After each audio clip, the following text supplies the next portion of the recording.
ce registre avec beaucoup de sérieux et que nous avons des attentes à son égard. Alors, j'espère que le Sénat comprendra l'urgence de la situation et adoptera ce projet de loi pour qu'il soit adopté rapidement. Reprise du débat. La députée de Saanich Gulf Islands. Merci, Madame la Présidente. C'est un honneur de prendre la parole sur le projet de loi C-70. C'est un projet de loi qui prévoit un registre de l'influence étrangère. C'est une chose que nous voulions, mais nous reconnaissons aussi qu'il y a des préoccupations quant à l'application de ce registre. Et ça pourrait, par inadvertance, mener à la stigmatisation de certaines communautés de la diaspora au Canada. Il faut bien gérer ce projet de loi. Il doit aussi être adopté rapidement.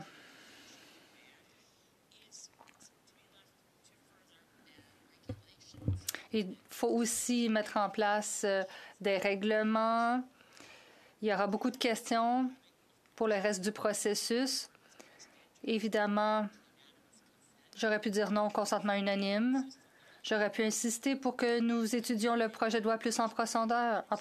J'aurais aimé, oui, que nous étudions le projet de loi plus en profondeur, mais le consensus était là. Et je suis toujours inspirée quand je vois des députés de tous les partis travailler ensemble parce qu'on ne le voit pas assez souvent. Je sais que la députée de Vancouver-Est et le NPD ont travaillé avec les conservateurs et le député de Wellington-Halton Hills. Ils ont travaillé ensemble, tout comme le député de Cowichan-Manhattan-Langford, également néo-démocrate. Alors, je prends la parole aujourd'hui pour vous dire que je suis ravie que ce projet de loi deviendra loi. Mais il y a de nombreux groupes qui nous ont probablement tous approchés. Mais comme député de Saanich Gulf Islands, j'ai reçu beaucoup de préoccupations de l'Association des libertés civiles, du Conseil des musulmans du Canada, de Democracy Watch, et leurs arguments étaient importants.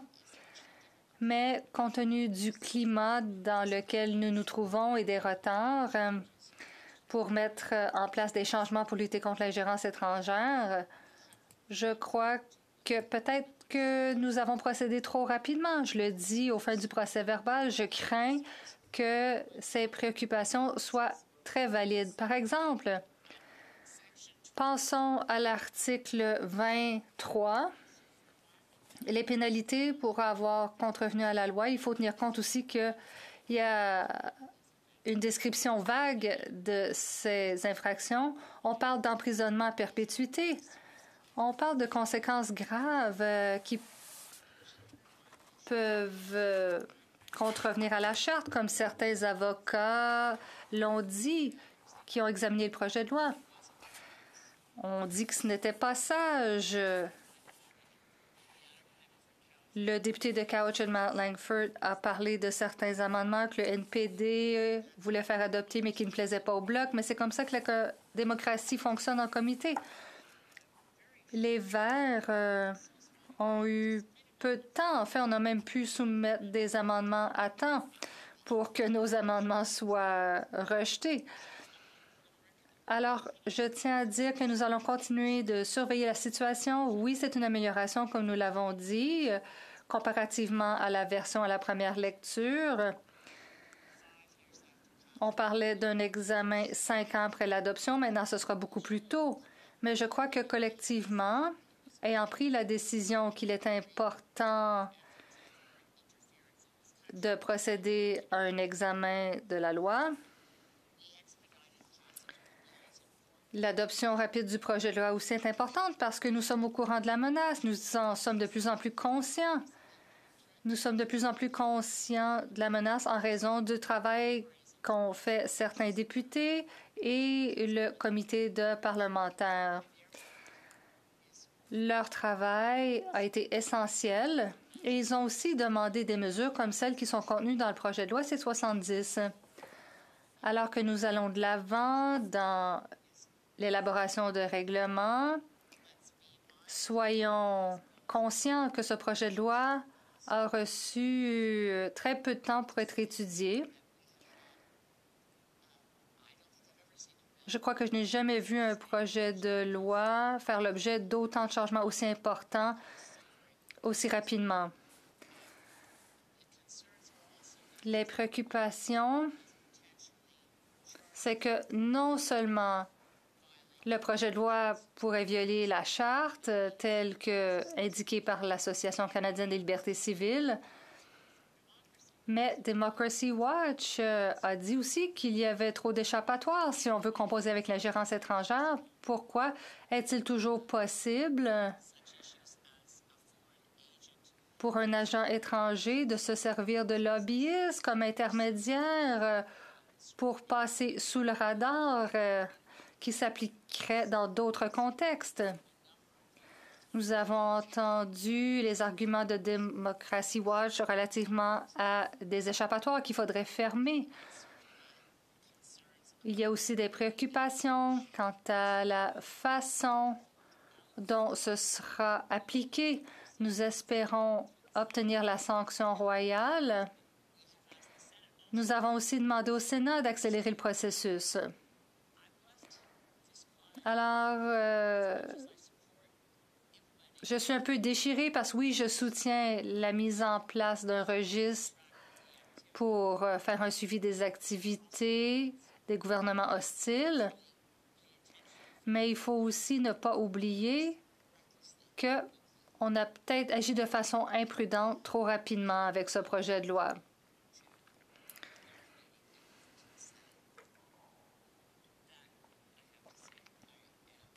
Ça, je dois dire, ça me préoccupe, même si j'avais la possibilité de m'opposer. Un député, c'est suffisant pour ne pas obtenir le consentement unanime. Je ne voulais pas aller jusque-là, mais je voulais dire qu'il va falloir faire très attention. Il faudra faire attention à ne pas contrevenir aux droits prévus dans la Charte. Pourquoi sommes-nous préoccupés par l'ingérence étrangère? Eh bien, c'est clair. L'ingérence étrangère, comme dans le cas du député de Halton Hills, a donné lieu à de réelles menaces et à la réelle intimidation de membres de la famille. Personne ici ne devrait avoir à se préoccuper de ce phénomène. Nous ne sommes pas le seul pays touché, évidemment. Nous reconnaissons que les gouvernements étrangers s'ingèrent dans nos affaires nationales. Évidemment, j'ai récemment lu le rapport du comité de parlementaires.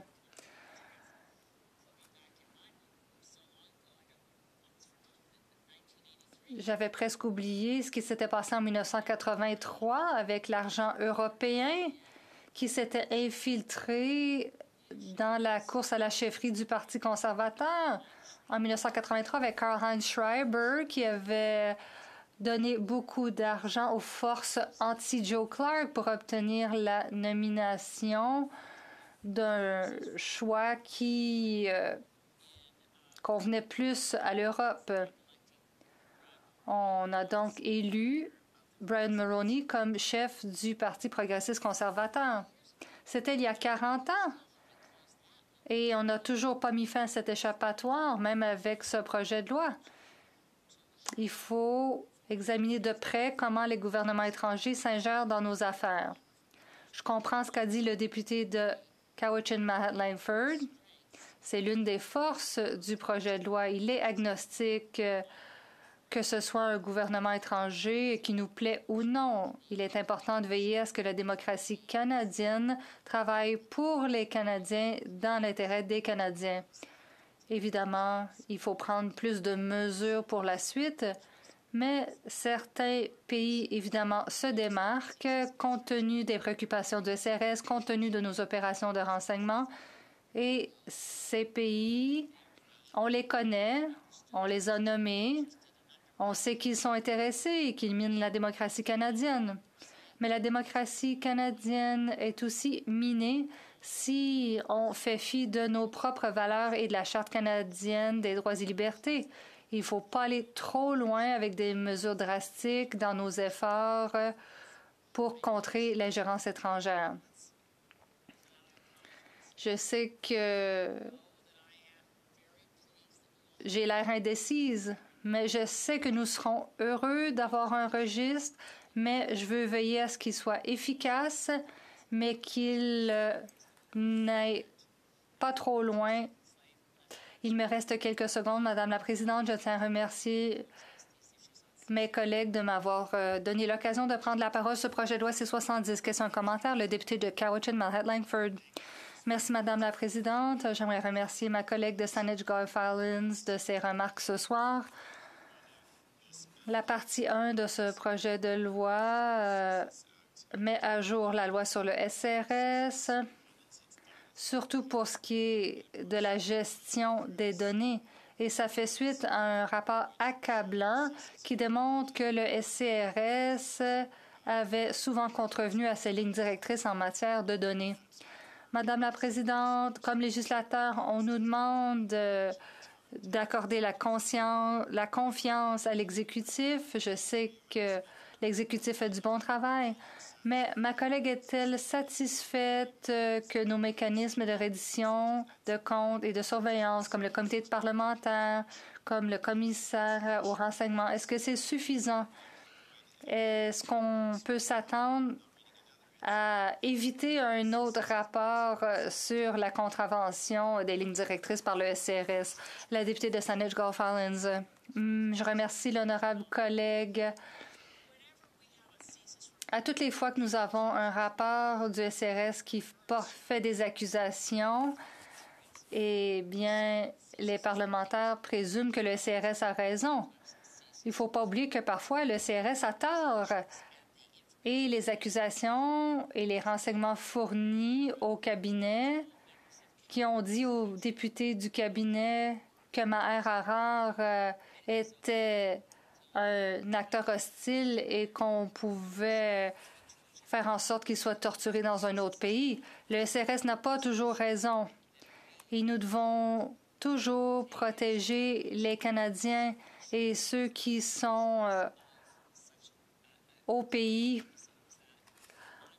Et je ne sais pas si on ne s'est pas laissé ouvert à cette possibilité. Encore une fois, question commentaire, le secrétaire parlementaire. Merci, Madame la Présidente. Je remercie mon honorable collègue de son discours en cette Chambre. Je la remercie de nous donner son point de vue sur ce projet de loi.